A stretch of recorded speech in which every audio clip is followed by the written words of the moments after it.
오늘의 10분 말씀. 민수기 2장입니다. 전장 1장을 세 문장으로 요약합니다. 첫 번째, 하나님이 모세에게 명령하십니다.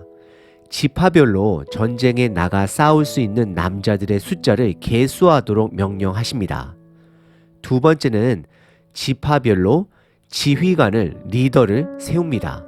그리고 마지막 세 번째는 레위 지파는 병적부 명단에서 빠집니다. 왜냐하면 그들은 성막 관리를 해야 하기 때문입니다. 민수기의 배경을 출애굽기와 레위기를 통해 두 가지로 정리해 봅니다. 첫 번째, 출애굽기에서 하나님은 이집트의 노예였던 그들에게 자유를 주십니다.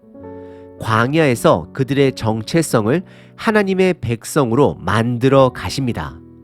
두 번째는 레위기에서 하나님은 성막과 제사와 제사장 제도를 세우십니다. 하나님은 성막을 통해 이스라엘 백성들을 거룩하게 구별해 가십니다. 오늘 민수기 2장은 노예였던 이스라엘을 성막 중심으로 광야 생활 동안 어떻게 진을 치고 어떻게 이동할지를 알려주십니다. 민수기의 시작은 창세기에 하나님의 창조와 연관이 있습니다. 하나님은 태초에 혼돈과 공허함에서 질서 있게 6일 동안 말씀으로 세상을 창조하셨습니다. 그리고 하나님은 민수기에서 혼돈과 공허함의 상징인 광야에서 하나님의 말씀으로 질서 있게 하나님의 백성을 세워 가십니다. 혹시 여러분들의 삶이 현재 혼돈과 공허함은 아니신지요? 오늘 본문을 통해 다시 한번 내 삶의 말씀으로 질서를 세워가시길 바랍니다. 오늘 본문의 핵심은 바로 성막을 중심으로 진을 치고 성막을 중심으로 행군하는 것을 가르치십니다. 모든 것이 하나님의 말씀으로 주권으로 인도가 됩니다. 이스라엘 백성들의 역할은 그 말씀에 순종하면 되는 것입니다. 오늘 본문은 성막을 중심으로 레위 지파를 포함한 총 13개의 지파의 진영의 위치와 행군할 때의 순서를 알려주십니다. 참고로 행군할 때의 순서는 오늘 본문에 나와 있는 순서입니다. 우선 1절에 하나님은 모세와 아론에게 말씀하십니다. 그리고 2절에 각 지파의 깃발과 함께 회막을 향하여 진을 치도록 명령하십니다.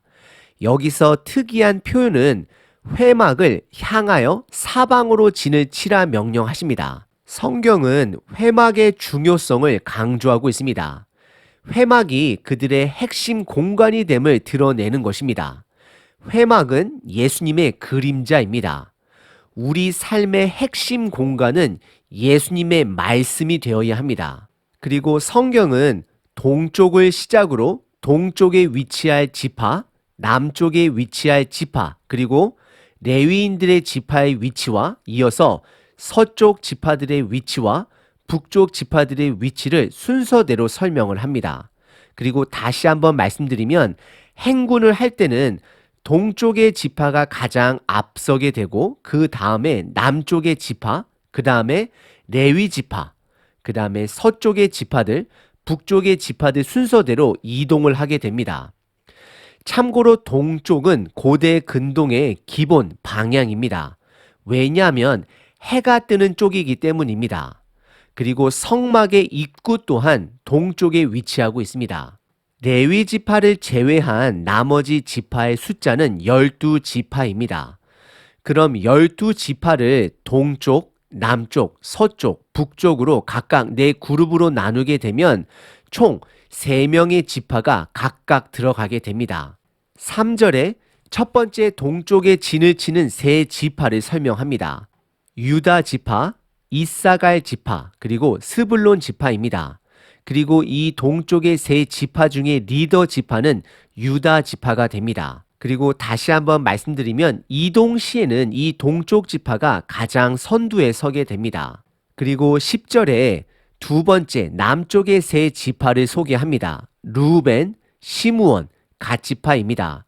이 세 지파의 리더 지파는 르우벤 지파입니다. 그리고 이 남쪽 지파는 이동 시에 동쪽 지파의 바로 뒤를 이어 두 번째로 이동하게 됩니다.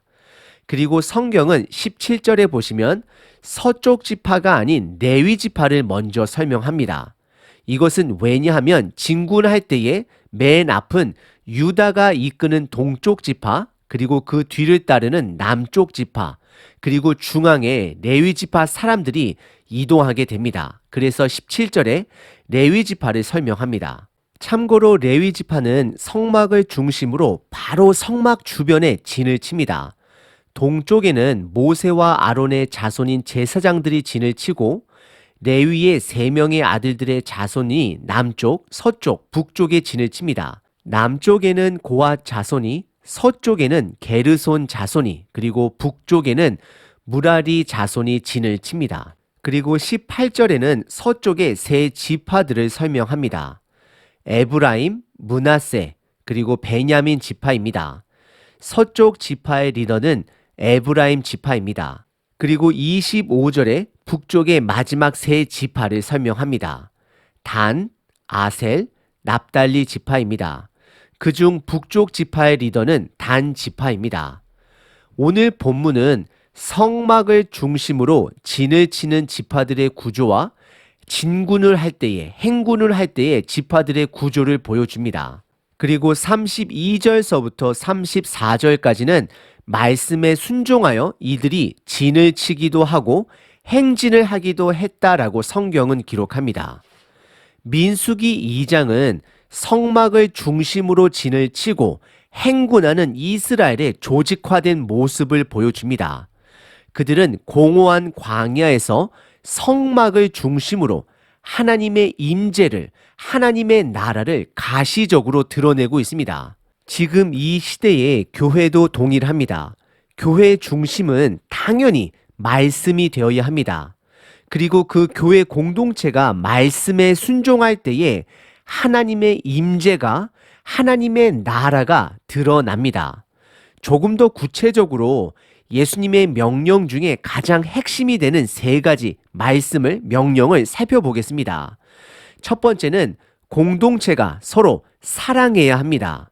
요한복음에서도 예수님께서 십자가에 돌아가시기 전에 제자들에게 서로 사랑해야 함을 강조하셨습니다. 요한 1서에서도 서로 사랑하지 않으면 하나님을 모르는 자들이다 단호하게 말하고 있습니다. 그리고 고린도전서 13장에서도 아무리 놀라운 성령의 능력이 있다 할지라도 사랑이 없으면 아무것도 아니요 전혀 유익이 없다라고 말을 합니다. 교회는 서로 사랑하는 공동체가 되어야 합니다. 두 번째는 제자를 만들어야 합니다. 예수님은 제자를 만들라 명령하셨습니다. 제자들이 모인 공동체가 교회입니다. 교회 안에 제자들이 줄어갈수록 교회 성장이 멈추고 정체성이 희미해져 갈 수 있습니다. 마지막 3번째, 날마다 자기를 부인하고 십자가를 져야 합니다. 나의 의와 나의 옳음을 부인하고 각자의 십자가를 지고 날마다 예수님의 말씀을 따라가야 합니다. 이 3가지가 예수님의 가장 핵심적인 명령이라 생각합니다. 교회의 질서는 서로 사랑할 때 세워집니다.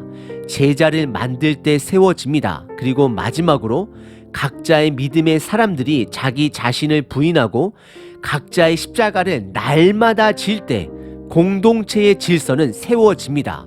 우리들 스스로의 교회를 돌아보시길 바랍니다. 사랑, 제자, 자기 부인 이 3가지를 꼭 기억하시길 바랍니다.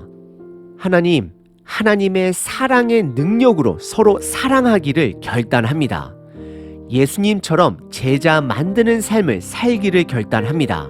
그리고 내 삶의 나 주인됨을 부인하고 날마다 나의 십자가를 지도록 하겠습니다.